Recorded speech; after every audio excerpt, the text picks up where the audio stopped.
Alright, so we're out here in the Shasta National Forest. I just packed up, just had breakfast, but I'm enjoying this view, so I'll probably just be chilling here for a little while longer. But on my way down here last night, I did stop for a little something. Decided to get into more credit card debt and pick up this guy, the DJI Mini 3. I'm gonna go ahead and open it up here and maybe fly it around for a little bit and see what else we could see around, I guess, over these trees.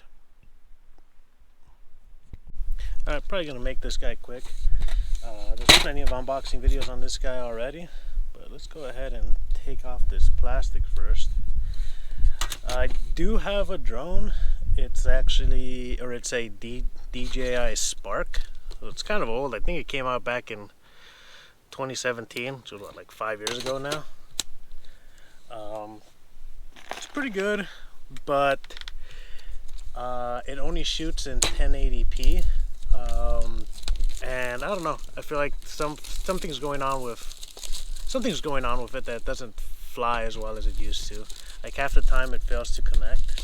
So I decided it was time for an upgrade, and yeah, decided again to get this guy. This guy shoots in 1080p, or not 1080p. This guy shoots in 4K. Has a bunch of other cool stuff. It also shoots in portrait mode, which is pretty interesting. I did get the regular combo, or I guess like the regular drone with just, or the regular package with just the drone and the regular DJI remote. This does come in a package with the, I guess with the DJI RC remote that has the screen built into it. I decided to go with this one because first of all, it's a little bit cheaper, and secondly, I tend to forget to charge my remote. So I'm hoping that this battery, or the battery in this remote, charges up or lasts a little bit longer, and that way I don't accidentally forget to charge it. Let's go ahead and check what's inside. So how do you open up this guy? Take this little guy off. I'll put this in my back pocket. Alright.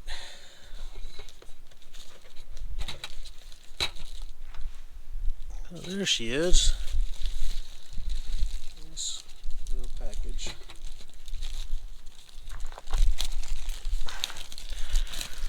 Wow. Damn, this thing's tiny. Here, let me get my iPhone out. iPhone SE for comparison. It's pretty, yeah, it's not much bigger. Obviously thicker, but it's not much bigger. That's awesome. Alright, let's see. Let's go ahead and find this remote too.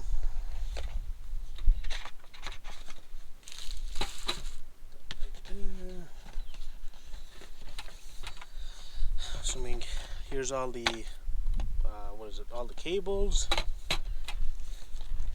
and finally here's the remote. Yeah, super basic, super quick. Let's go ahead and check this out.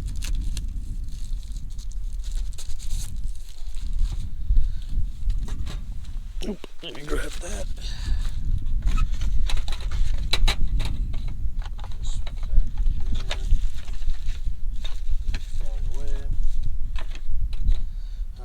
Here's the remote. It's way bigger than my Sparks remote, but I like how it feels in the hands. Yeah. All right, let's go ahead and charge everything up and take it out on its maiden voyage. All right, so charging this guy is going to take a while. So let's go ahead and drive around these forest roads and see what we see. I've never actually been in the Shasta National Forest, or I guess Northern California in general, so I'm definitely excited. I don't have too much time. I do have to loop back to the I-5 eventually and pick up my dad from the airport. We are planning on camping around the Lake Tahoe area, but that's for, I guess, another video. Yeah, so I guess looking at the map, actually closer to the Trinity side. So I guess the whole name of the national forest is the Shasta-Trinity National Forest. Shasta having to do with Mount Shasta, which is east of where I'm at right now. It's east of the I-5. And then Trinity would be because of Trinity Lake as well as the Trinity Alps. Both of those are on the west side of the national forest. A little bit of information though, that I found out recently. The Shasta-Trinity National Forest is the largest national forest in California, which is pretty cool. Like I said, I did see a lot of forest roads out here, so I'm definitely gonna have to make another trip back just to explore this area by itself. All right, so the drone's pretty much charged up, so let's go ahead and take it up. I think this could be a pretty interesting area to, I guess, see from an aerial perspective. It's all burnt area from, I guess, one of the wildfires in previous years, and yeah, just got to be a little bit careful with falling debris and stuff like that. All right, so she's up in the air now, and I must say the takeoff on this is a lot quieter than on my DJI Spark.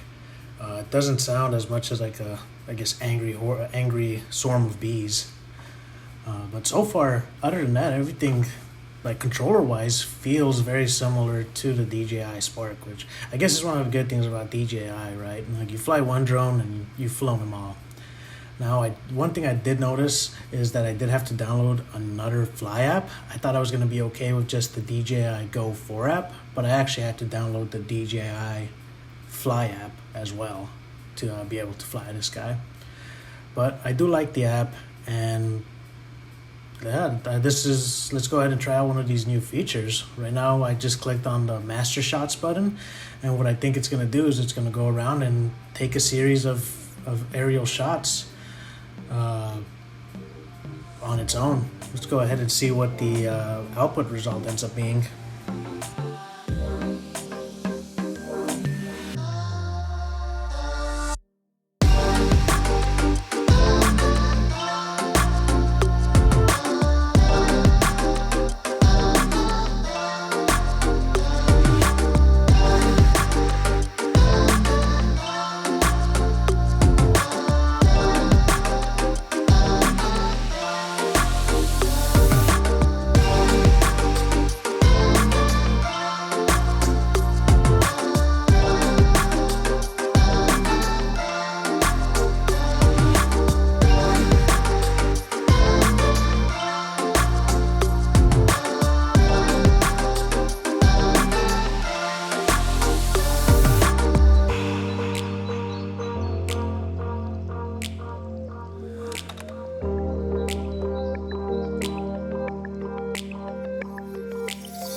Alright, so that was pretty cool.